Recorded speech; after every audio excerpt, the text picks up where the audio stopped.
नमस्कार, याशी.com सभी का स्वागत है। साक्षात्कार संख्या 632 632। आज हमारे साथ हैं राजकुमार जी डांगी, गाँव है बीबासर, जो कि पेशे से शिक्षक हैं। तो टाइम देने के लिए आपको बहुत बहुत धन्यवाद है जयराम जी की। तो आगे बढ़ने से पहले नियमित सत्य बता दूं, एक तो वीडियो याशी.com संपत्ति रहेगा, इसमें जो कुछ करेंगे उसके लिए आप जिम्मेदार होंगे। इसका कोई व्यवसाय पे हमारे लिखित अनुमति नहीं होगा। एक बार इंटरनेट पर एडिट करके अपलोड करते हैं, हटाएंगे नहीं। तो शुरुआत करते हैं पारिवारिक परिचय से। जी बताएं, परिवार में पिताजी का नाम श्री जगमोहन सिंह जी डांगी जी, माताजी श्रीमती मोहिनी जी डांगी जी, और दादाजी का नाम चौधरी कानाराम जी डांगी, दादी जी तुलसी देवी जी, और पीछे याद है, और परदादाजी का नाम दयालाराम जी। ठीक। ननियाल कौन सी जगह है? ननियाल जेजूसर है। जेजूसर। नाना नानी जी का नाम? नाना जी जीवनराम जी एचरा और नानी जी हरकोरी देवी जी। ठीक। और ससुराल कौन सी जगह है? ससुराल सुल्ताना है। सास ससुर का नाम? सास ससुर का नाम, ससुर जी का नाम श्री राम जी और सासू जी का नाम रामदेवी जी। ठीक। और बहन भाई कितने आप? 3 बहन भाई हैं। मेरे से बड़े भाई हैं पवन कुमार जी और छोटी बहन है सरोज जी, वो भी दोनों शिक्षक हैं। धर्मपत्नी का नाम? धर्मपत्नी श्रीमती निर्मला देवी, वो शिक्षिका है। संतान 2 हैं, एक बेटा है अखिल और एक छोटी बेटी है प्रिया। और शैक्षणिक पृष्ठभूमि में MA BEd राजनीति विज्ञान और इतिहास से। ठीक। और आपके प्रिय गुरुजी? मेरे प्रिय गुरुजी श्री ईश्वर सिंह जी यादव, जो इंग्लिश पढ़ाते थे हमें जी।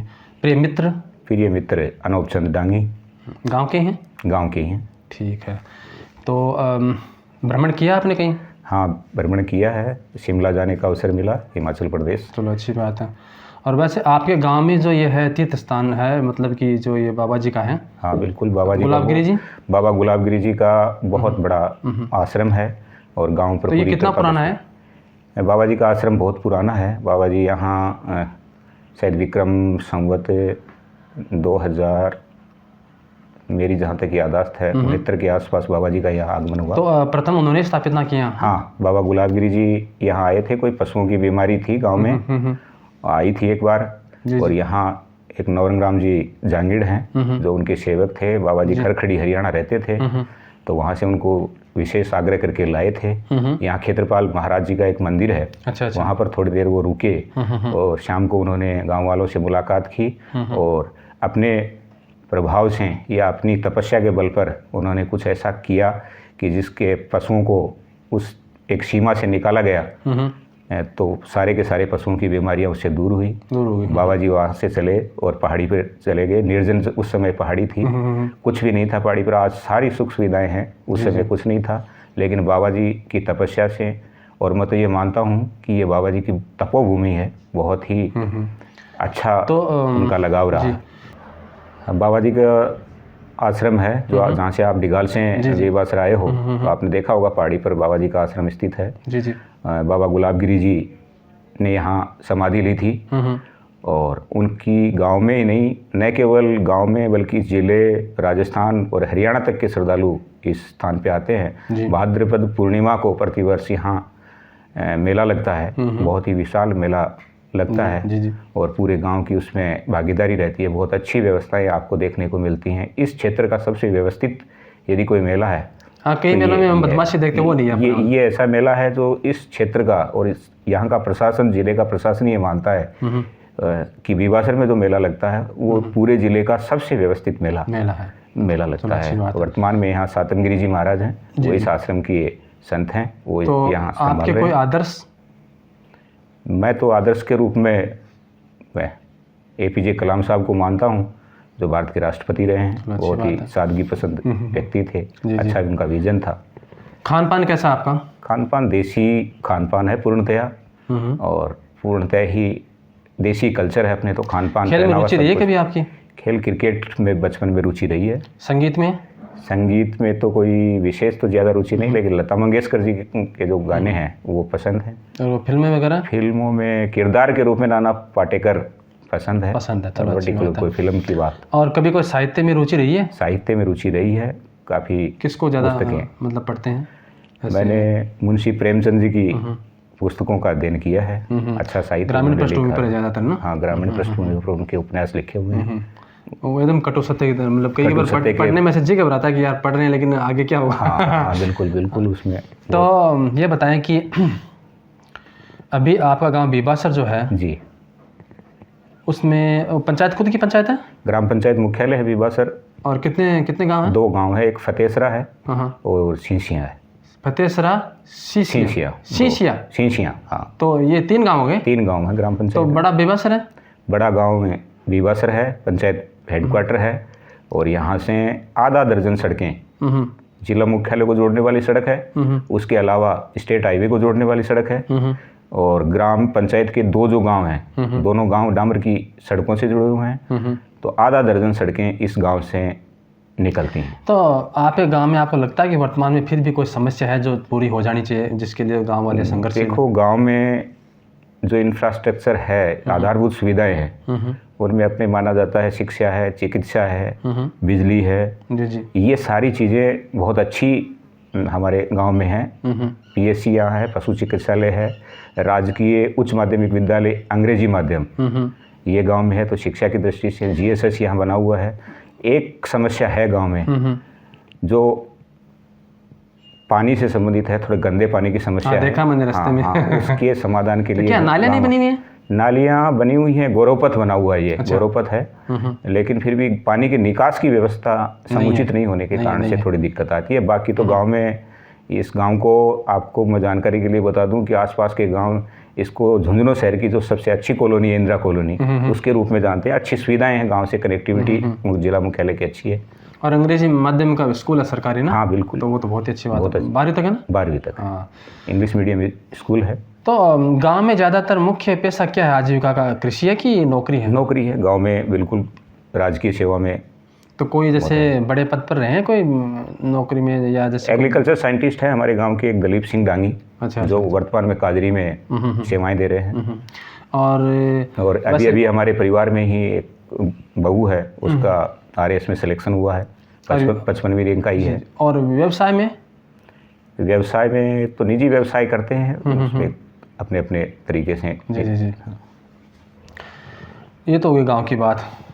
अब आपके अध्यापन से संबंधित बातें पूछते हैं। तो आपकी आजीविका जी शुरुआत कहाँ से हुई?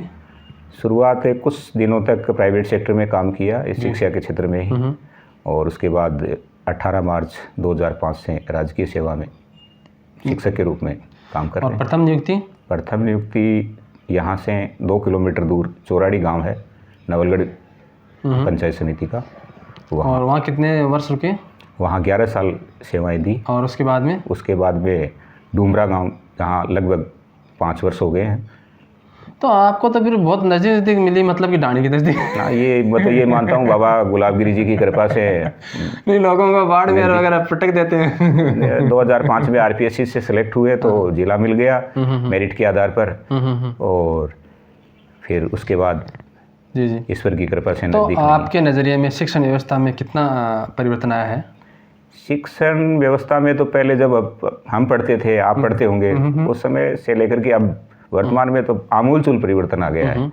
वो एक जमाना तकनीक का समावेश हुआ। अब आप आपने देखा होगा कोविड में ऑनलाइन पढ़ाई बच्चों की, ठीक है, इसके मेरिट भी है, डिमेरिट्स भी है। जी जी, हर चीज़ दोनों चीज़ें हैं, लेकिन फिर भी मतलब क्या है कि एक नवाचार है जो लागू किया जा रहा है। आने वाले समय में जब देश के प्रधानमंत्री, पूर्व प्रधानमंत्री राजीव गांधी जी ने कंप्यूटर की यहाँ शुरुआत की थी, तो उसकी भी आलोचना हुई थी कि कंप्यूटर तो बेरोजगारी फैलाएगा, इस तरह का होगा। लेकिन आज कंप्यूटर के बिना आप देख रहे हैं, आप जो इंटरव्यू ले रहे हैं, आपकी जो टेक्निक है उसमें भी वो मददगार है। जी जी, कंप्यूटर वगैरह नहीं है आजकल, कंप्यूटर आवश्यक हो गया। आवश्यक। और कंप्यूटर शिक्षण व्यवस्था में भी कहते हैं भले आप कितने पढ़ लो, कंप्यूटर का नहीं आता थोड़ा बहुत तो आप इलिटरेट हैं। हाँ, सही है। अच्छा, हम अगर तुलना करते हैं विदेशों से, विदेशों के विश्वविद्यालयों से, विदेशों की शिक्षण व्यवस्था से, विदेशों के अनुसंधान से, तो हम भारत को कहाँ पाते हैं? देखिए, शिक्षा की दृष्टि से विदेशों में जो शिक्षा का मेथड है, जो तरीका है, तो वहाँ तक अपने को पहुँचने में बहुत समय लगेगा। जी जी। हम उनसे कल्पना कर सकते हैं, उनसे वो सारी चीज़ों की फैसिलिटीज़ की अपेक्षाएं कर सकते हैं, लेकिन उतनी सुविधाएं शिक्षा के क्षेत्र में सरकार को मुहैया कराने में बहुत समय लगता है। फिर भी कोशिश की जाती है, और मैं तो ये मानता हूँ कि शिक्षा को व्यवसाय से ज़रूर जोड़ा जाना चाहिए। सिर्फ अकादमिक शिक्षा यदि कोई शिक्षार्थी लेकर के आज ग्रेजुएट होकर के और पोस्ट ग्रेजुएट होकर के बाहर आता है, उसको रोजगार की बहुत बड़ी समस्या का सामना फिर उसका काम करने में जी घबराता है बाद में कि भाई, क्योंकि उसके काम में कुछ हुनर तो है नहीं उसके पास। हाँ, हुनर नहीं है, नौकरियाँ सीमित हैं। नौकरियाँ सीमित हैं और उसके बाद में मनसा ये रहती है कि पढ़ना मतलब नौकरी करना, ऐसा तो है नहीं। मेरा ये मानना है कि जिसकी जैसी रुचि हो, जो उसमें स्किल है, उस स्किल की पहचान की जाए बच्चे के, और उसको उसी स्किल के अनुरूप ढाला जाए और आगे बढ़ाया जाए। कई बार क्या अधिकांश देखने को मिलता है कि जो माँ बाप अपनी इच्छा पूरी नहीं कर पाए, वो अपने बच्चे के माध्यम से पूरी करवाते हैं कि आप साइंस ले लो, आप आर्ट्स ले लो, आप जो है वो चिकित्सा विज्ञान में चले जाओ, कि हमारे तो सभी डॉक्टर हैं घर में, आप भी डॉक्टर बन जाओ। फिर बाद में नतीजा ये आता है कि बच्चा या तो उसमें सफल हो नहीं पाता है, या कई बार आत्महत्या कर लेता है, या कई बार क्या होता है वो फिर न इधर का रहता है ना उधर का रहता है। समस्या तो आपको नहीं लगता कि बच्चे के मन की सुननी जानी चाहिए? बिल्कुल बच्चे के मन की सुनी जानी चाहिए। हाँ, आप उसकी काउंसलिंग कर सकते हैं, थोड़ा बहुत उसको सारी चीज़ें आप उनके सामने, आपको जितनी जानकारियां हैं, या फिर आप किसी अच्छे जानकार से उसकी काउंसलिंग करवा सकते हैं कि उसको भविष्य में क्या क्या चीज़ें किस तरह से करनी है। उसके बाद उसका जो फैसला आता है उस पर आपको विचार अपने को करना चाहिए, और उसकी जिसमें रुचि है वो उस फील्ड में जाएगा तो निश्चित रूप से उसके परिणाम सकारात्मक है। जैसे अध्यापकों की वर्तमान में भर्ती हुई ना, तो हमें देखने को मिला कि सरकार ने इंटरनेट ही बंद करवा दिया और सख्ती भी काफ़ी रखी, लेकिन सख्ती दिखावे के तौर पर लगी रही थी। काफ़ी जगह ऐसे देखने को मिला कि वो 10-11 बजे जितने भी समय में गए थे, उससे 2 घंटा पहले लोग अंदर घुसे हुए थे और हाईटेक चोरी भी हो रही थी, सैंडल के तरह। तो आपको नहीं लगता कहीं ना कहीं सरकार की विफलता है कि आप सख्ती तो करते लेकिन करने वाली जगह नहीं कर पाते? सरकार अपने स्तर पर अच्छे प्रयास करती है रोकने के लिए, नकल रोकने के लिए सरकार ने कानून भी बनाए हैं, सरकार प्रयासरत भी है, लेकिन थोड़ी सी सख्ती, मैं ये मानता हूँ कि ऐसा भी कुछ होना चाहिए, ऐसे एक्ट या प्रावधान होने चाहिए, कानून में ऐसा बदलाव होना चाहिए कि गलती जो एक बार करता है, थोड़ा भय उसमें ना, हाँ, गलती करता है उसको सज़ा उस गलती के हिसाब से मिलनी चाहिए, कि लोगों के सामने मिसाल आनी चाहिए कि गलती करने पर इस तरह की सज़ा मिलेगी कि वो कोई एक्सक्यूज़ होगा नहीं। तो निश्चित रूप से फिर अगली बार जब कोई गलती करने की सोचेगा तो उसको 7 बार ये सोचना पड़ेगा कि परिणाम अच्छे नहीं। अच्छा, कई बार देखने को मिलता है कि अध्यापन में आप मशगूल रहते हैं और आप अन्य चीज़ों पर ध्यान नहीं दे पाते, जैसे कि बच्चे कई बार क्या होता है उनके साथ कुछ गलत हो रहा होता है, कई बार तो घर वाले गलत कर रहे होते हैं, कई बार कोई अजनबी है जैसे कि पड़ोसी गलत कर रहा होता है, बच्चा इशारों में कुछ कई बार ऐसे कुछ अधूरी अधूरी बातें कहना चाहता है, लेकिन अध्यापक जो है अपने मस्ती में रहते हैं, वो फिर उन्हें डांट भी देते हैं, या जैसे कि पूरी तरह सुनते नहीं है, पर 5 साल बाद में पता चलता है कि इसके साथ कुछ गलत हो रहा था। तो आपको नहीं लगता है कि थोड़ा सा आप अतिरिक्त ध्यान भी दिया जाना चाहिए कि बच्चा गुमसुम क्यों रह रहा है, बच्चा जो है वो पिछड़ रहा क्यों है? तो इसमें आपको नहीं लगता कि इन चीज़ों पर ध्यान दिया जाना चाहिए ना? बिल्कुल, इन चीज़ों पर ध्यान दिया जाना चाहिए, और सरकार के द्वारा अच्छी पहल की जा रही है। काउंसलिंग के लिए अध्यापकों को भी इसमें रखा गया है, चाइल्ड लाइन, हेल्पलाइन नंबर दिए जा रहे हैं, और बच्चों की अलग से काउंसलिंग के लिए काउंसलर की प्रावधान भी अभी करने की सरकार सोच रही है। तो बच्चों को खुल करके अपनी बात रखने का उचित मंच मिलना चाहिए। अच्छा, बच्चे कई बार क्या होते हैं कि थोड़े भोले होते हैं, तो उन्हें आगे का पता नहीं होता कि हम ये गलत काम करेंगे तो आगे हमारा भविष्य अंधकार में होता है, जैसे कि किसी को मारना पीटना, किसी सामाजिक तत्वों गतिविधियों में शामिल हो जाना, ठीक है, किसी के बहकावे में आ जाना, बाद में उनका सारा भविष्य अंधकार में होता है, केस लग जाते हैं, है ना, मुकदमे हो जाते हैं। तो आपको नहीं लगता कि इन चीज़ों पर थोड़ा सा और ध्यान दिया जाना चाहिए कि हमारा मकसद जो है वर्तमान में अध्ययन करना है, बाकी चीज़ें बाद में करते रहना जब आप अध्ययन पूरा कर लें तो। और कई बार क्या होता है कि कोई बच्चा कमज़ोर होता है तो बच्चे थोड़ा ग्रुप बना लेते हैं और उससे परेशान करते हैं, उससे अंग्रेजी में बुलिंग करते हैं। तो कई बार तो अध्यापकों को पता होता है, लेकिन अध्यापक भी इसलिए चुप रह जाते हैं कि भाई लड़का प्रभावशाली है, हम क्यों इस पचड़े में पड़े। आपको लगता है कि थोड़ा सा ये उदासीनता नुकसान? देखिए, ऐसा है इसमें कि बच्चे की प्राथमिक पाठशाला जो होती है ना, वो उसका घर होता है, उसकी माँ के लिए माना जाता है कि सबसे पहली पाठशाला माँ है बच्चे की, और उसके बाद वो 5 साल बाद, अब जो सरकार के नियम है उसके अनुरूप वो 5 साल बाद विद्यालय जाता है। तो पहले 5 साल में उस बच्चे ने परिवार में क्या देखा, बच्चा माइंडली ऑब्जर्वेशन करता है हर एक गतिविधि का। उसके बाद भी परिवार में वो रहता है, वहाँ उसको जो माहौल मिलता है उसका बहुत बड़ा रोल होता है। तो परिवार और शिक्षक या उसका विद्यालय दोनों मिलकर के, और यदि दोनों में अच्छा कॉम्बिनेशन होगा, पीटीएम वगैरह होती है स्कूलों में, उसमें अभिभावक भी जाते हैं, और किसी तरह की कोई भी यदि समस्या हो, बच्चे के व्यवहार में कोई परिवर्तन अचानक आ रहा है, या बच्चा किसी कठिनाई में है, या खुल करके कोई बात नहीं कह रहा है, घर पे वो कैसा बिहेव कर रहा है, विद्यालय में कैसा कर रहा है, ये चीज़ें शेयर हों, और फिर बच्चे से काउंसलिंग की जाए, बच्चे से उसकी समस्या के बारे में पूछा जाए तो निश्चित रूप से उसका समाधान किया जा सकता एक सवाल है छोटा सा नारी के चित्रण के रूप में। है। जी अभी नारी को जो है वो हमने कई बार देखा है अभी हम की वस्तु के रूप में, लोग कहते हैं पाँव की जूती है वगैरह वगैरह, तो सुनते हैं, मतलब कि ये चीज़ें उपमाएं दी जाती हैं। जी जी ये कहीं भी किसी भी तरीके से श्लाघनीय प्रशंसनीय नहीं है, लेकिन हम कोशिश तो करते हैं और बातें भी करते हैं, लेकिन हम कई बार फिर सुनने को मिलती है कुछ घटनाएं, तो हमारा मन थोड़ा सा खिन्न हो जाता है कि यार इतनी शिक्षा, इतनी जागरूकता कहीं काम नहीं आई। देखिए, ऐसा है कि नारी का स्थान भारतीय संस्कृति में देवी तुल्य के तुल्य है, ये तो सर्वविदित है। लेकिन इसको यथार्थ में अपन जब देखते हैं तो निश्चित रूप से व्यवहारिक रूप से आप ठीक कह रहे हैं कि दिक्कतें आ रही हैं। अब ये सामाजिक ताना बाना इस प्रकार का है, ये अपन नहीं कह सकते कि पूरा तो पुरुष प्रधान, जितने भी पुरुष हैं वो सब सम्मान के योग्य हैं और जितनी भी महिलाएं हैं वो सब सम्मान के, ऐसी तो कोई बात नहीं है। लेकिन निश्चित रूप से होता है कहीं कहीं, आप जो कह रहे हो उस बात से मैं भी सहमत हूँ। फिर भी समाज में हम जागरूकता इस रूप में लाएं कि महिलाओं को बराबरी का दर्जा दिया जा रहा है, तो अपने मन में ये बात लानी पड़ेगी पुरुषों को कि निश्चित रूप से इनको भी बराबरी का दर्जा मिले। वो जमाना गया कि अपन इनको पीछे धकेलें या इनका कोई तिरस्कार करें, पूछे बिना। महिलाओं की बराबर भागीदारी हर क्षेत्र में होनी चाहिए और महिलाएं आगे आ भी रही हैं, उनका सम्मान भी होना चाहिए, तभी समाज आगे बढ़ सकता है। अच्छा, एक सवाल ये है कि बच्चे जो है, कई बार देखा मैंने, कुछ बच्चे चित्रकारी में बड़े पारंगत होते हैं, वो पीछे बैठे रहते हैं और चित्र बनाते रहते हैं। लेकिन देखा मैं अध्यापक आता और एक थप्पड़ मारता, कहता मेरा काम कहाँ है। और कई बार देखा है कि बच्चे जो है वो खेल में बड़े होशियार होते हैं, लेकिन घर वाले कहते हैं कि अभी तुम खेल में लग जाओगे तो पढ़ाओगे क्या करोगे, तुम्हारी परीक्षा है वगैरह। ठीक है, वो भी है चीज़ें हैं, लेकिन आपको लगता है कि जो अन्य गतिविधियाँ जिसमें बच्चे होशियार होते हैं जिस विधा में, उन बच्चों को उस विधा में प्रोत्साहित किया जाना चाहिए। बिल्कुल किया जाना चाहिए। बच्चे में जो क्रिएटिविटी है उसको बाहर लाना चाहिए, उसकी सृजनात्मकता जो है वो उसको और अधिक मोटिवेट किया जाएगा। विद्यालय का लक्ष्य है ना। बिल्कुल वो होना चाहिए। अच्छा, राजनीति में कुछ बातें, क्यों अध्यापक हैं तो राजनीति में जाहिर सी बात है कि रुचि रहती है, देश विदेशी खबरें आपको आती रहती हैं।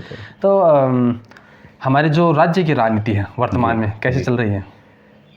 राज्य की राजनीति वर्तमान में सरकार के द्वारा जो योजनाएं संचालित की जा रही है लोक कल्याण की, वो अच्छी हैं।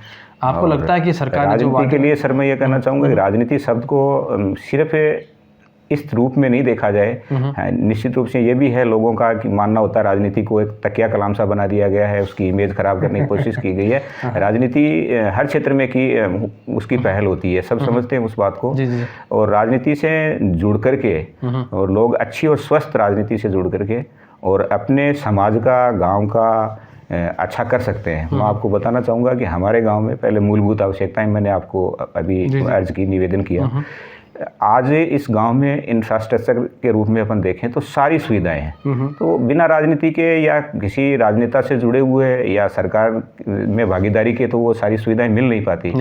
तो किसी न किसी अच्छे आदमी से, यदि राजनीति की ये विचारधारा की बात होती है, कोई किसी मत का अधिकार सबको है, अपने अपने तरीके से मताधिकार, दोनों चीज़ें सही है। शिक्षण में मतलब शिक्षण के थ्रू जागरूकता, बिल्कुल इसके माध्यम से, और जो है राजनीतिक सक्रियता विकास के लिए जरूरी है। हाँ, तो दोनों चीज़ें अगर तालमेल हो तो उस क्षेत्र का विकास हो जाता है। बिल्कुल। अगर आप खाली राजनीतिक सक्रिय हैं, जागरूक नहीं, तो आपको पता ही नहीं आपके अधिकारों का। अगर आप जागरूक हैं लेकिन आपको राजनीतिक पहुँच नहीं है तो बात नहीं। तो विकास का वो मॉडल वो गाँव या वो जिला या वो तहसील प्राप्त। एक चीज़ मुझे पूछनी थी, आप अध्यापक इसलिए पूछ लेता हूँ।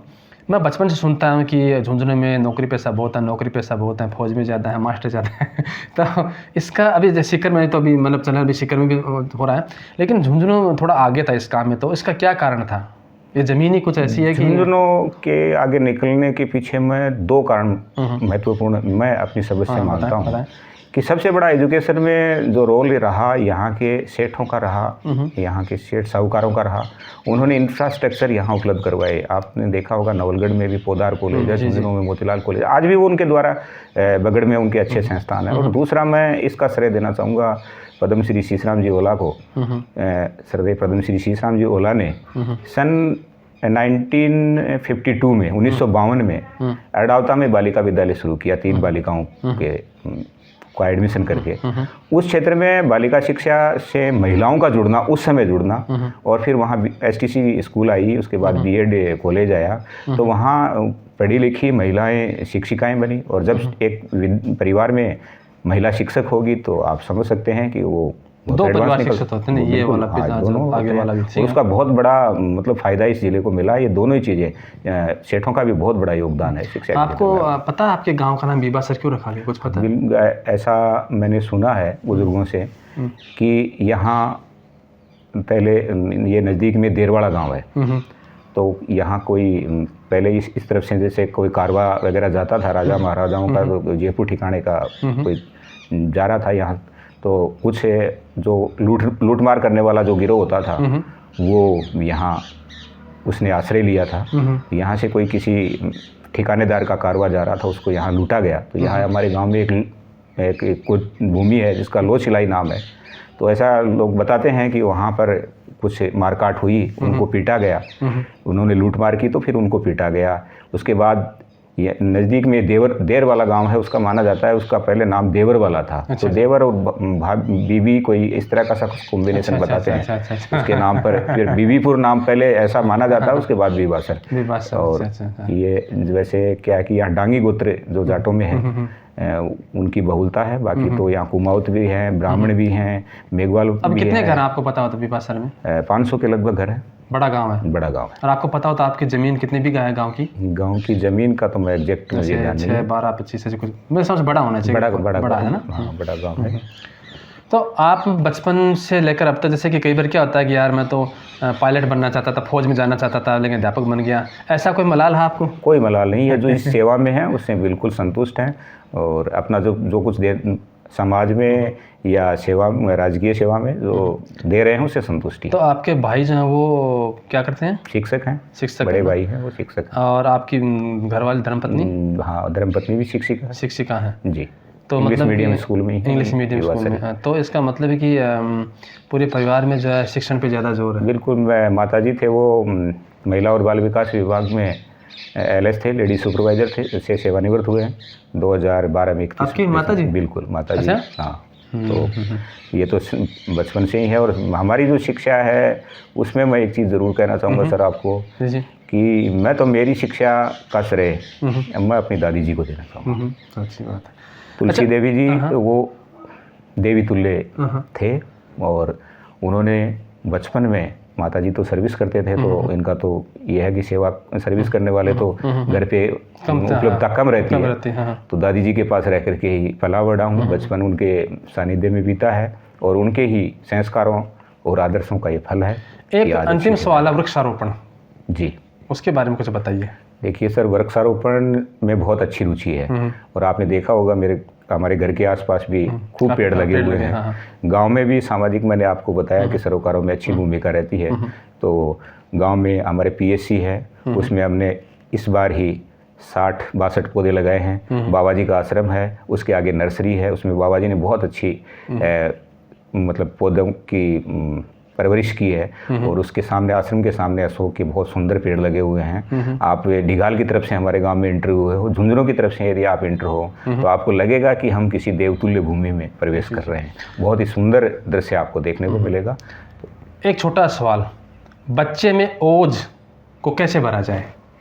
बच्चे में तेज भरने के लिए तो ऐसा है कि बच्चे में तेज भरने के लिए बच्चा ही बनना पड़ेगा।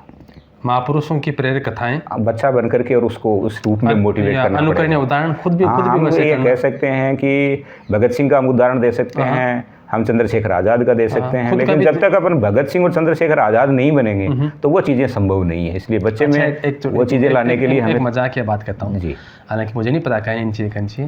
हर माँ चाहती है जी, मैंने कहीं पढ़ा था, हर माँ चाहती है कि भगत सिंह जैसा मेरा बेटा हो जी, लेकिन मेरे घर पैदा न हो। मेरी बात समझ गए आप? हाँ बिल्कुल समझ गया ये। क्योंकि मेरा बेटा भगत सिंह जैसा हो लेकिन मेरे घर पैदा ना हो, मतलब कि उन्हें बाद में फांसी हो गई थी ना, तो उनका साहस तो मंजूर है, लेकिन मैं मानता हूँ कि शायद ऐसा यहाँ मतलब शेखावाटी क्षेत्र की माओं में ऐसा नहीं है। आप मतलब इस बात है, ये परिचित हूँ कि झुंझुनू जिला सैनिकों का जिला है। शहीद इसमें कितने शहीदों ने अपनी सैनिक के रूप में अपनी शहादतें दी हैं देश की रक्षा करने में। ये ठीक है, सरकारी सेवा में जाते हैं जी, आजीविका का साधन भी मानते हैं उसे, लेकिन निश्चित रूप से जो यहाँ से जाता है सेना में भर्ती होकर के जब कोई बच्चा जाता है तो उसकी माता और पिता दोनों को गौरव तो है इस बात। कई बार ऐसा भी पढ़ने को सुनने में मिला कि एक शहीद हो गया तो माँ कहती है मैं 2 को और भेजती हूँ, तीनों मेरे वैसे ही हैं। तो ये बात है, जाहिर सी बात बहुत अच्छी फीलिंग है उनके। वो फीलिंग तो उनके लिए ये है कि भाई उन्होंने अपना लाल खोया, अपना बच्चा जब घर से इस तरह से जाता है तो दुख तो होता है उस चीज़ का, लेकिन ये भी एक अपने आप को गौरवान्वित करने वाली बात है कि एक माँ ये कहती है कि वो दूसरे बेटे को भी इसी संबंधित पूछ लेता हूँ कि हम लोग जैसे मेरा मानना है, निजी मानना, कि अगर कोई युद्ध हो उसमें अगर हानि हो, क्षति हो तो बात दूसरी है, लेकिन आपको नहीं लगता कि यहाँ तो जो है वो बिना काम ही जो है वो हमारे जो सैनिक हैं वो हताहत हो रहे हैं? हाँ, कुछ टेररिज्म के कारण से इस तरह की गतिविधियाँ हो रही हैं। इन्हें हम हत्या ही कहेंगे, क्योंकि ये अकारण है। हाँ, युद्ध में तो पता होता है कि भाई हाँ अभी इस पार है उस पार, लेकिन ऐसा है सर कि एक सैनिक के लिए तो हर पल युद्ध ही है। चाहे वो बाढ़ में, यदि डिजास्टर मैनेजमेंट में वो जाता है, बाढ़ जब आती है उस समय जब सेवाएं देता है, चाहे सुनामी आए, चाहे भूकंप आए, किसी भी तरह की इस तरह की प्राकृतिक आपदाएं आती हैं तो सैनिक तो उसको युद्ध ही मान करके अपना काम करता है और उसमें कैजुअलिटी भी होती है।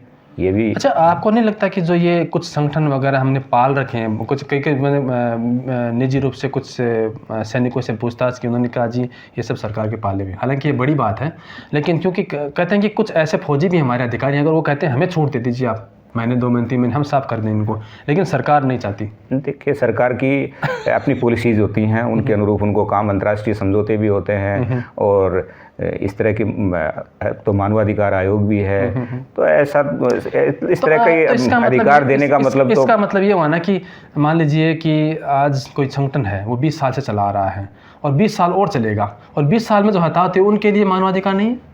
हाँ बिल्कुल, उनके लिए भी है, लेकिन उसकी बजाय तो आज ही कर दो। ये तो है ना सर कि कानून से बढ़कर के कुछ नहीं है। ये भी तो एक बात है ना कि कानून से बढ़कर कानून के दायरे में ही काम किया जाए तो वो ज़्यादा मतलब बेहतर मानता। लेकिन अगला तो कानून की जो सुराख है उनका फायदा उठाता रहेगा। उसको सजा उसी हिसाब से, कानून के हिसाब से। अब कानून में यदि कहीं कोई त्रुटियां हैं या कोई कमियां हैं तो उनको दुरुस्त किया जाए। आपकी तरफ से एक अंतिम, मतलब कि अंतिम मेरा को अंतिम आता है, नहीं सवाल पूछता रहता हूँ, जो ऊपर से आया था दिखता तो कुछ नहीं। अच्छा, आपकी तरफ से उन विद्यार्थियों के नाम संदेश जो कि 12वीं पास कर ली, कॉलेज जाने वाले, उन्हें क्या मैंने मतलब बस 12वीं पास कर लिया, हमें पढ़ना नहीं है, हम तो सीरीज पढ़ेंगे, कॉलेज तो जाना नहीं है और हम पार्टी ज्वाइन कर लेंगे एक आधी, हमारा काम हो जाएगा? देखिए, 12वीं पास करने के बाद बच्चा जब कॉलेज में जाता है निश्चित रूप से उसको वो समझ नहीं आ पाती है, लेकिन फिर भी अपनी पारिवारिक पृष्ठभूमि को देखते हुए, अपने माता पिता के सपनों को समझते हुए उसे कड़ी से कड़ी मेहनत करनी चाहिए और वो जो उसके माँ बाप ने, माता पिता ने या परिवार ने जो सपने देखे हैं उसकी सफलता के लिए वो उसे पूरे करने चाहिए। कोई एक ऐसा विद्यार्थी जिससे आप प्रभावित हुए हैं कि वाह ये विद्यार्थी तो सचमुच में एक आदर्श विद्यार्थी है, या जैसे उम्मीद करते हैं वैसा विद्यार्थी रहा है, कभी अपने इस कार्यकाल में महसूस किया? बिल्कुल, हमारे पास एक बच्चा पढ़ता था, अब वो सीकर में उसने कोचिंग ज्वाइन की है और बहुत ही टैलेंटेड था, सरकारी शिक्षक थे, प्यारेलाल जी शिक्षक हैं वो, उनका बच्चा टेक सिंह उसका नाम है, वो वर्तमान में CLC सीकर में पढ़ रहा है। वो बच्चा इतना टैलेंटेड है कि मुझे पूरा विश्वास है कि वो एक दिन अपने गांव और परिवार का नाम। आपने अपने प्रिय अध्यापक का नाम लिया, वो तो आप पढ़ते समय का था। अब अपने जो सहपाठी हैं उनमें से किसी ने आपको ज़्यादा प्रभावित किया हो कि हाँ यार ये जो है इन जैसा, या कि अब वर्तमान में मेरे साथ काम करने वालों में वर्तमान में काम करने वालों में तो सभी अच्छा ही काम कर रहे हैं, पर्टिकुलर किसी एक के लिए तो क्या कहा जा सकता है, अच्छा नहीं लगता। तो अभी आप जैसे अध्यापन करते हैं और घर आते हैं, और वैसे कोई अगर कोई मनोरंजन साधन हो तो टीवी वगैरह देखते हैं, या जैसे कोई खेल वगैरह में भी कोई थोड़ी रुचि है? देखिए, मेरा सबसे ज़्यादा रुचि, मैं ये मानता हूँ कि मैं अपने परिवार के लिए तो समय निकालना सबके लिए ज़रूरी है। जी। मैं चाहता हूँ कि मैं जब गांव में जाता हूँ और गांव से संबंधित जो भी क्रियाकलाप हैं कि मेरा गांव आदर्श गांव कैसे बने, इसमें सारी सुविधाएं किस तरह से उपलब्ध हों। जब आप बात राजनीति की कर रहे थे, कोई गुरेज नहीं है। राजनीति गांव के विकास के लिए यदि अच्छी राजनीति या राजनीति तक जाना पड़े तो उसमें भी किसी तरह की कोई बुराई नहीं है, इंसान ही जाते हैं। और मुझे खुद को आत्मसंतुष्टि है कि मैंने मेरे गाँव के लिए अच्छा काम करने की पूरी कोशिश की है और मैं सफल भी हुआ हूँ। तो कोई बिंदु जिस पर आप बोलना चाहें? और बिंदु तो वर्तमान में मैं आपको ये जो बाबा जी का जो स्थान है, मैं चाहूँगा कि आप भी उस स्थान का भ्रमण करें। मैं आपके साथ चलता हूँ। और ये मान के चलिए कि वो जैसे अपने मारवाड़ी में कहावत है कि मानो तो देव नहीं तो भीत का लेव। सही बात है, वो तो श्रद्धा पर है ना। श्रद्धा पर है। तो ये क्या है कि हमारे गाँव में ऐसा आश्रम है जिसकी चारों तरफ एक तरह से बिना किसी आडंबर के, कोई जादू टोना या कोई इस तरह का आडंबर कुछ नहीं है, बिल्कुल सादगी के साथ है और प्रकृति की गोद में है। यहाँ पर जाकर के जब बैठते हैं 1 घंटा, आधा घंटा या 5 मिनट आप जब भी बैठोगे तो आपको ऐसी अनुभूति होगी कि हाँ, मानसिक बिल्कुल बहुत ही अच्छा शांत और सौम्य वातावरण आपको मिलेगा। तो ये मैं तो अपनी मानसिक शांति मानिए आप, उसके लिए मेरा भी मानना है कि किसी मंदिर में, किसी स्थान पे, किसी मठ पे आप तब तक प्रवेश नहीं कर सकते जब तक अगले की परमिशन न, अनुमति न हो।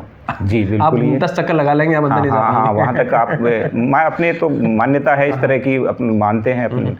तो आज आप उस स्थान का मेरा ये सुझाव है कि आप जो भी वहाँ भ्रमण करें।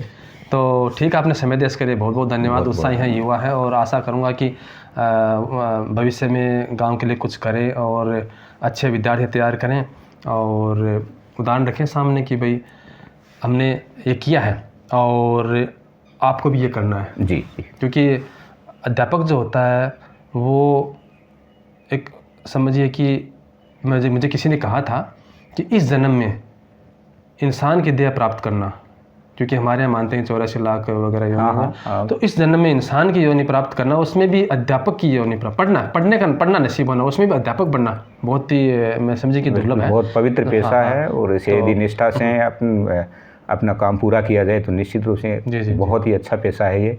और मैं तो इससे पूर्णतया संतुष्ट हूँ, मुझे पूरी आत्मसंतुष्टि। चलो अच्छी बात है जी। टाइम देने के लिए बहुत बहुत धन्यवाद। जय राम जी। बहुत धन्यवाद। राम राम।